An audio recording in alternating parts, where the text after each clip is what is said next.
when you are looking at structures like the Great Pyramids, what you are actually seeing is a tetrahedron. All right, so just keep that first part in mind as we move along. So, in the fossil fuel industries, hydrocarbon refers to naturally occurring petroleum, natural gas, and coal, or their hydrocarbon derivatives in purified forms. Now, I want you to notice in this first section the bonds: methane, ethane, propane, butane, pentane, hexane, heptane, octane, nonane, decane. Are you starting to note? Look at the last one, dodecane. Okay, keep this in mind. Hexahedron, octahedron, tetrahedron, isosahedron, dodecahedron, platonic solids. Now, I've been over this multiple times, but we're just going to do a quick review, but adding some new layers. In previous lectures, I spoke about music notes, music tones, right, and cymatics. So while observing the cymatics, keep in mind that the music is responding to frequency. Roll the footage.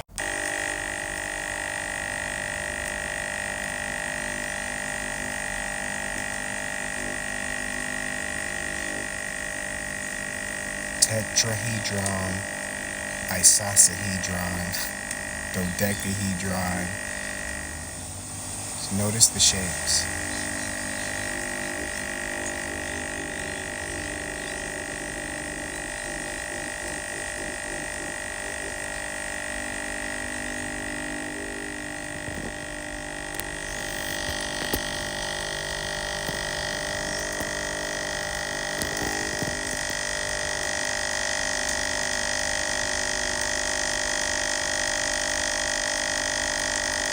Notice the force, okay?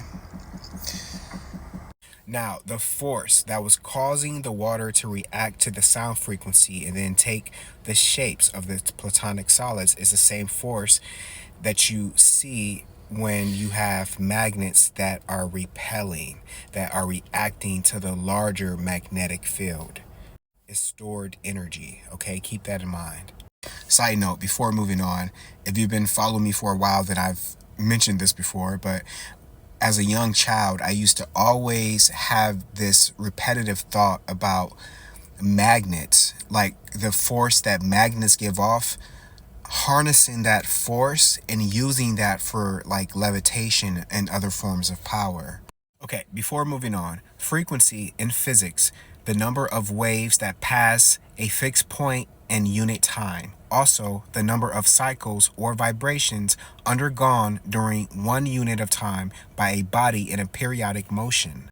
A body in a periodic motion is said to have undergone 1 cycle or 1 vibration after passing through a series of events or positions and returning to its original state. Okay, so the colors that you see in your reality are the results of vibrations. The faster the vibration, the higher the frequency. The slower the vibration, the lower the frequency. The colors respond to those frequencies. Violet is at the top of the tier. This is why the chakras that you know in your third density, the top is violet, right? So violet is the crown chakra. That is a faster moving frequency, whereas your lower, like root chakra, is a slower moving frequency. So this is why your mind is your unit. It needs to be moving fast because of the processing power that you have in this computer, right? So that's going to be moving 668 through 789 tetrahertz, and then the wavelength is going to be moving fast, whereas you have red 400 through 484 tetrahertz, and then the wavelength is going to look more like the waves in the ocean. And so every organ that you have in your body also has this sort of mechanism, a resonant frequency. So let's say your liver is vibrating at like 500 tetrahertz, right? Then when it gets out of whack, all you have to do with sound healing is bring it back to that resonant frequency for you to experience the perfect health of that organ. Time zones are important. Maybe I'll make another video about time zones because it's just a huge topic. But you're experiencing the sun, like a certain proximity to the sun, where the sun is at a certain height in the lower Earth orbit.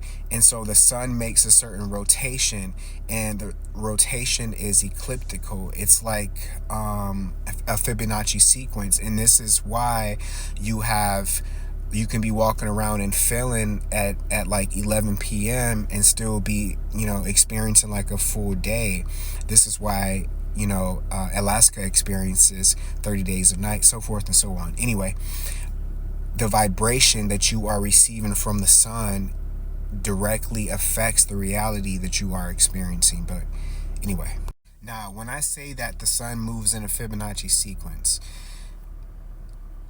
I want you to look at this musical spiral, right? And in a previous lecture, I showed you how sound can create motion. Wind is moving the sun and the moon. Wind is frequency, like sound frequency.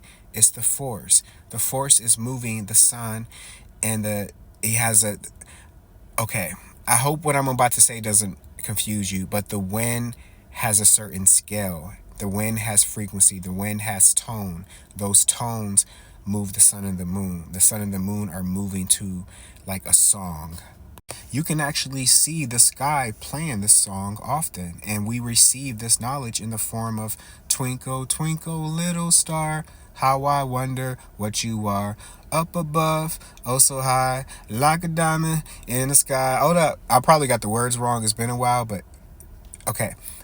Roll the footage and then have that song in your mind while you're watching this. Okay, so what I want you to notice here is when you look up at the great expanse, the firmament, and you see the twinkle, twinkle, little stars, notice the shapes that they are taking. Okay, Sirius, okay, these are slowed down. Looks quite like cymatics. Okay, so when you look at sacred geometry, you are looking at individual songs instead of scales. These are the result of tones, right? These shapes are all frequency. These shapes are just like the water that you saw responding to the sound frequency, right? It's the result of plural tones. Like you can have shapes based off of singular tones. These are like songs. I did a lecture a while back about the hidden messages in water by Masaru Emoto, and he showed you in this book. It's an incredible book. You should definitely go out and purchase it just to have it in your library. He showed you the result of Beethoven, jazz, heavy metal, in the form of frozen water. And water has memory. Water has emotional intelligence. Water has just general intelligence, right? So water shows you when it freezes in its solid form, the vibrations that it recorded, the emotions that it's displaying. And though you can see here on the front of the book, this crystal is sacred geometry. Snowflakes are sacred geometry. And snowflakes are all being made from the vibration that's above us. That's the same vibration that's creating the ionization. Okay, I have a lot of lectures on shapes and stuff. I just want to move on to hydrocarbons because this is really important. You have hydrogen and you have carbon, two of the most abundant elements in our reality. Okay, so before we get into hydrocarbon, they tell you that what you are mostly made of, water, is two hydrogen and oxygen. Okay, the air is water, you're mostly water, blood is from water, urine is from water, every liquid, milk is from water, breast milk is from water. Every liquid in this reality comes from the Ford Head Springs at the North Pole. Let's just get that out there, okay?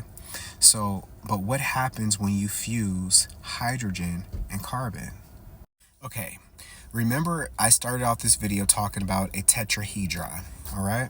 Three-dimensional structures. Pictured here, a tetrahedron composed of hydrogen and carbon.